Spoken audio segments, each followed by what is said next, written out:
نحمده ونصلي علی رسولہ الکریم اما بعد فاعوذ باللہ من الشیطان الرجیم بسم اللہ الرحمن الرحیم۔ میری معزز ماں اور بہنوں، السلام علیکم ورحمۃ اللہ وبرکاتہ۔ آج ہمارا تجوید کا لیسن نمبر 13 ہے۔ اعوذ باللہ من الشیطان الرجیم بسم اللہ الرحمن الرحیم۔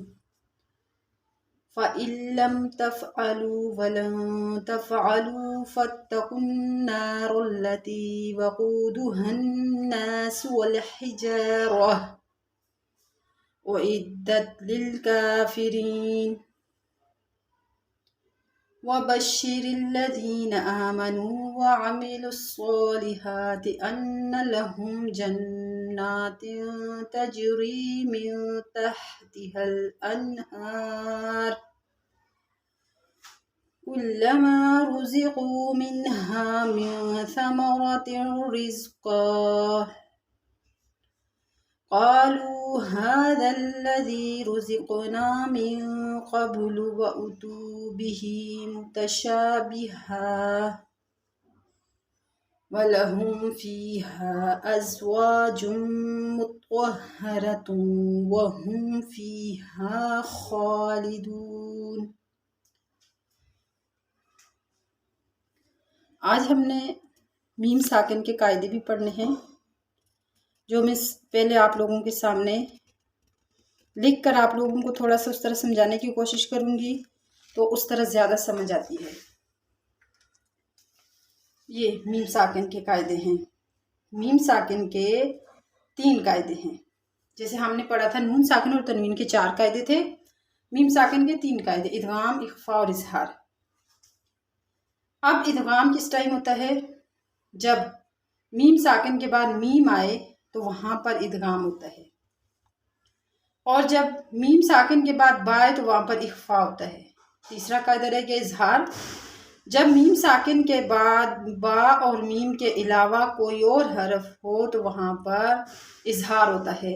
یعنی آپ پڑھیں گے کنتم صادقین، جیسے لکم دینکم، یعنی میم اور با کے علاوہ میم ساکن کے بعد کوئی بھی لفظ آئے گا تو وہاں پر ہم اظہار کریں گے، اور جب میم ساکن کے بعد میم آئے گی تو وہاں پر ادغام ہوگا، اور جب میم ساکن کے بعد با آئے گی تو وہاں پر اخفاء ہوگا۔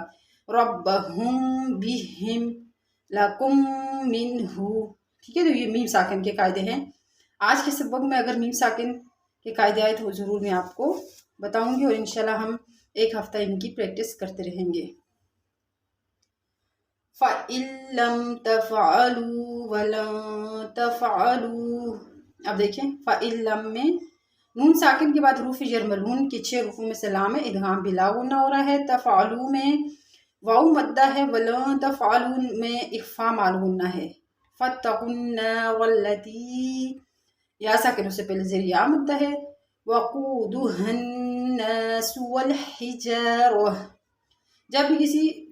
جب بھی آخر میں اگر گولتا ہو تو وہ حالت وقف میں ہاں میں بدل جاتی ہے۔ اُعِدَّتْ لِلْكَافِرِينَ وَبَشِّرِ الَّذِينَ آمَنُوا وَعَمِلُوا الصَّالِحَاتِ أَنَّ لَهُمْ جَنَّاتٍ، اب دیکھیں لہم جنات میں اظہار ہو رہا ہے، میم ساکن کے بعد با اور میم کے علاوہ جیم آ رہی ہے۔ لہم جنات تجری من تحتها الانہار، تجری میں یا مدہ ہے اور یہاں پر اخفاء مال غنہ ہو رہا ہے، اور من تحتها میں بھی اخفاء مال غنہ ہو رہا ہے۔ کلما رزقوا منہا میں اظہار ہو رہا ہے، کیونکہ نون ساکن کے بعد حروف ہلکی کے 6 حروفوں میں سے ہار ہے تو یہاں پر اظہار ہوگا، یعنی ہم آواز ناک میں بند نہیں کریں گے، میں ہاں نہیں پڑھیں گے۔ منہا من ثمرات رزقا، من ثمرات میں اخفاء مال غنہ اور یہاں پر ادغام بلا غنہ۔ رزقا قالوا، یہاں پر اخفاء مال غنہ۔ هذا الذي رزقنا من قبل میں بھی اخفاء مال غنہ ہو رہا ہے۔ وَأُتُوا بِهِ مُتَشَابِهًا، 2 زبر کی تنوین پہ جب بھی وقف ہوتا ہے حالت وقف میں وہ مدہ میں بدل جاتی ہے، حروف مدہ میں، الف مدہ میں۔ لہم فیہا، اب دیکھیں لہم فیہا میں میم ساکن کا قاعدہ ہے کہ با اور میم کے علاوہ یہاں پر فا آ رہی ہے تو یہ لہم فیہا ازواج مطہرۃ میں ادغام مال غنہ ہے، ہم فیہا میں بھی یہاں پر یہ دیکھیں میم ساکن کے بعد جو ہے با اور میم کے علاوہ فار، یہ تو یہاں پر بھی اظہار ہوگا، ہم فیہا خالدون۔ امید ہے آپ لوگوں کو سمجھ آئی ہوگی۔ ما علینا الا البلاغ۔